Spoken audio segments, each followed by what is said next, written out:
நெத்திலி கருவாடு, குட்டி கருவாடு. சட்டி சூடு வந்துருச்சு. ஆயில் ஊற்றிக்கலாம். நல்லெண்ணெய் தான் ஊற்றிக்கணும். நல்லெண்ணெய் கொஞ்சம் கூடவே, கருவாட்டு குழம்பு கொஞ்சம் நல்லெண்ணெய் வந்து கொஞ்சம் கூடுதலாகவே நம்ம ஊற்றிக்கணும். வெந்தயம் போட்டுக்கலாம், சோம்பு போட்டுக்கலாம், சீரகம் போட்டுக்கலாம், மிளகாயும் குண்டு மிளகா போட்டுக்கலாம்.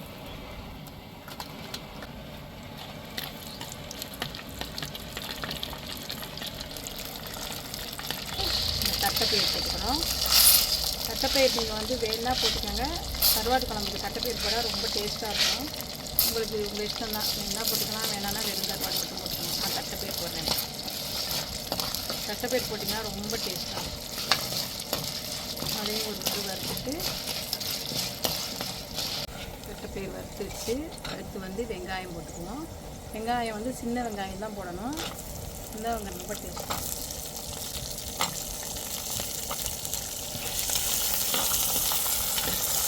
அடுத்து வந்து தக்காளி போட்டுக்கலாம். ரொம்ப வதங்கன்னு அவசியம் இல்லை, நம்ம அப்புறம் வதக்கிக்கலாம். பூண்டு போட்டுக்கலாம். பூண்டு கொஞ்சம் நிறையாவே போட்டுக்காங்க. சாப்பிட்றதுக்கே அவ்வளோ டேஸ்ட்டாக இருக்கும். அந்த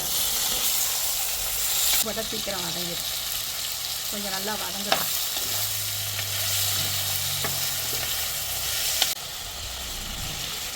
கொஞ்சம் 2 நிமிஷம் அதையே இதில் போடணும். ரொம்ப டேஸ்ட்டாக இருக்கும். அப்படியே கொஞ்சம் நேரம் சட்டியிலே வதங்கட்டும். அந்த எண்ணெயிலே வதங்கட்டும். தூள் போட்டுடலாம்.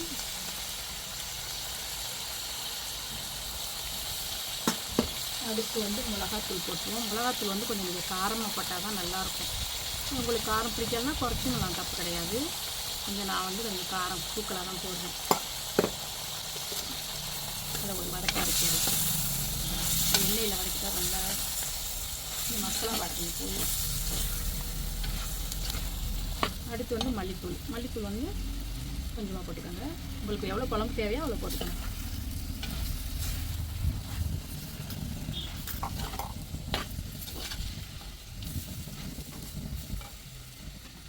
அடுத்து வந்து புளிக்கரைச்சல் நம்ம ஊற்றிக்கலாம்.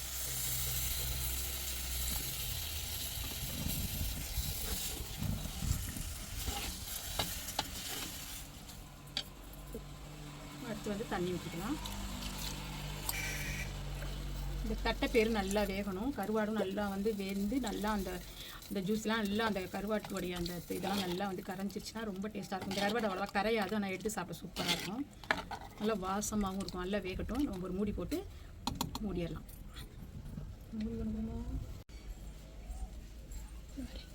நம்ம வந்து மூடி போட்டு நல்லா மூடுவோம். நல்லா கொதித்து நல்லா அந்த தட்டைப்பயிறு கருவாடு எல்லாம் சேர்ந்து நல்லா வேகட்டும். தட்டைப்பயிரெலாம் வெந்துருச்சு. குழம்பு கொஞ்சம் வற்றணும். நம்ம வந்து இந்த கட்டத்தில் ஒரு சின்ன துண்டு வெல்லம் போடுவோம். வத்த குழம்புக்கு தான் வெல்லம் போடணும் இல்லை, நம்ம இதுக்கும் போடலாம். இந்த காரத்தை கொஞ்சம் கம்மி பண்ணோம், அதனால் சின்ன வெல்லம் ஒரு துண்டு தண்ணி. இன்னும் கொஞ்சம் குழம்பு வற்றணும். மசாலா வடையெல்லாம் போயிடுச்சு, ஆனால் இன்னும் கொஞ்சம் குழம்பு வற்றணும். இன்னும் கொஞ்சம் நேரம் வேகட்டும்.